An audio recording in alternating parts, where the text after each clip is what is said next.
আপনার খাতার মধ্যে বাংলা বা ইংরেজিতে অনেক বড় একটা টেক্সট আছে, এই খাতার লেখাটাকে ল্যাপটপ বা ডেস্কটপের মধ্যে টেক্সটে কনভার্ট করতে চাচ্ছেন। সো এই কাজটা কিভাবে করবেন? আপনি মূলত খাতার মধ্যে যে অনেক লম্বা 4-5 পৃষ্ঠা লেখা আছে, এটাকে দেখে দেখে টাইপ করা তো পসিবল না, অনেক সময় লাগবে, ঠিক না?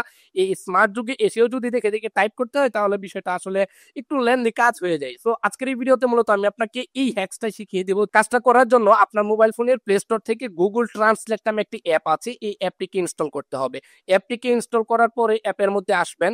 আসার পরে নিচে ডান দিকে দেখেন ক্যামেরা অপশন রয়েছে, সো এই ক্যামেরা অপশনের মধ্যে ক্লিক করবেন।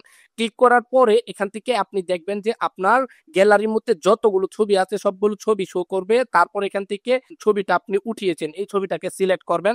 সিলেক্ট করলে দেখবেন এখানে চলে আসবে। তারপরে এখান থেকে এই ছবির মধ্যে যে যে লেখা আছে প্রত্যেকটা লেখা কিন্তু অলরেডি আপনার এখান থেকে সিলেক্ট হয়ে যাবে। তারপরে আপনার খাতার মধ্যে যে যে লেখাগুলো আছে এটাকে আপনি চেপে ধরে রাখবেন।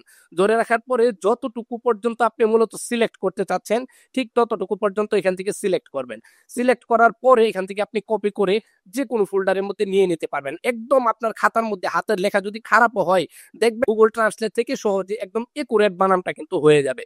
সো আশা করি যে এই ভিডিওটা এবং এই ট্রিক্সটা আপনার কাছে ভালো লেগেছে। লেন্দি একটা কাজ আপনি খুব সহজেই 1 মিনিটের মধ্যে করতে পারছেন।